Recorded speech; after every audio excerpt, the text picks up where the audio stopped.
I was supposed to meet her on 52nd between 6th and 7th. It was June and it was hot.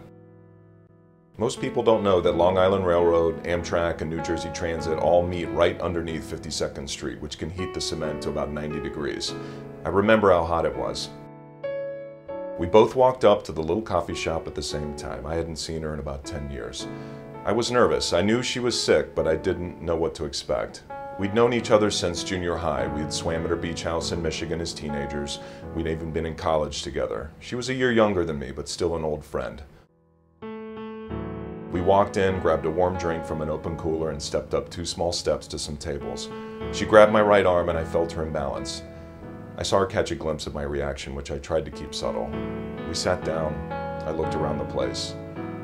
There was a dirty, oversized signed picture of Lionel Richie hung on the wall on a severe slant. I mean, the plastic was peeling off all of the corners. At 32, she had been diagnosed with a partially inoperable brain tumor, but had gone through surgery, radiation, and chemo, and her MRI scans hadn't been perfect since then. She had a good attitude, but I knew it wasn't right. You see, several years earlier, I had my own bout with a brain tumor. After surgery, chemotherapy, and radiation, I became a student of brain tumors. I knew that her condition wasn't great just from listening to her. I knew the medicine she was on and her side effects were not good. We kept talking, both a bit curious to both how we ended up with brain tumors. She reminded me of a class we had taken in college where we shared this little red scooter to commute. For some reason, there's a picture of us on it. I'm not sure where it came from. We had a brief period of silence. We stared at each other for a couple more seconds, one of those times where it's one too many seconds long before it's weird. She looked at me with her huge eyes. What are you thinking? I thought about it for a second, and I lied. I told her she looked great. We would both be okay. She was in great care with great doctors. She was young and we would both make it. We both had time. After a while, we got up to leave, agreed to talk again soon. We walked out of the coffee shop. I went east, she went west. She ever so slightly limped away and I stood there and watched her. And I watched. I never saw her again. She died 2 years later, 34 years old. She had moved back to Chicago for treatment, but it was just too late. I went to her funeral. It was a freezing, cold, windy day. But I do know that if she were able to talk today, she would say, You can do something about it. You have a chance. You are so close and you can change the outcome. We are so close and we can change the outcome. With your help, members of the NBTI can make a difference.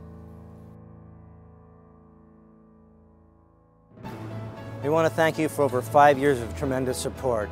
We have over 50 faculty and staff dedicated to research and state-of-the-art care for patients with brain tumors. One of the therapies I'm most excited about is a brain tumor vaccine. That's a vaccine made out of a patient's tumor for that patient's specific tumor.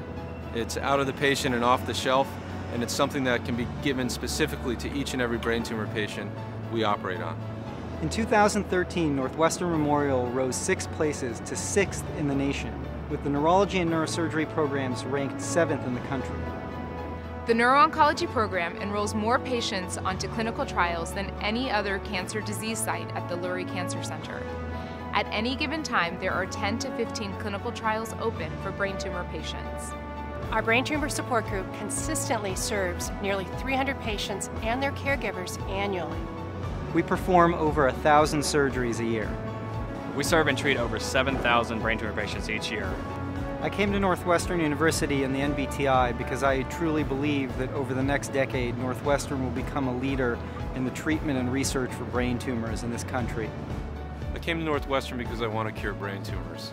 Research that translates to improved care for patients can't advance without clinical trials. Over the past 5 years, donors and friends to the Minds Matter event have helped us raise nearly $3 million, aiding us in building a best-in-class brain tumor program.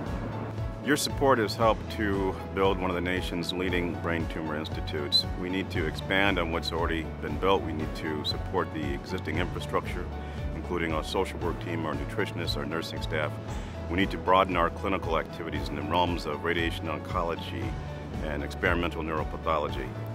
We need your support. As research dollars are getting more difficult to get, Dollars raised from these events can help move forward early phase research that we hope will move into human clinical trials that will help eradicate this deadly illness. We need your support to help to grow programming here at the Northwestern Brain Tumor Institute. Programs such as the Integrative Initiative that connect doctors across the Northwestern campus in order to give the best care possible to our brain tumor patients. On behalf of the Northwestern Brain Tumor Institute, we want to express our gratitude for all of your assistance in helping us to better care for our patients and their families. It's because of what you do that we're able to make such a difference in their lives.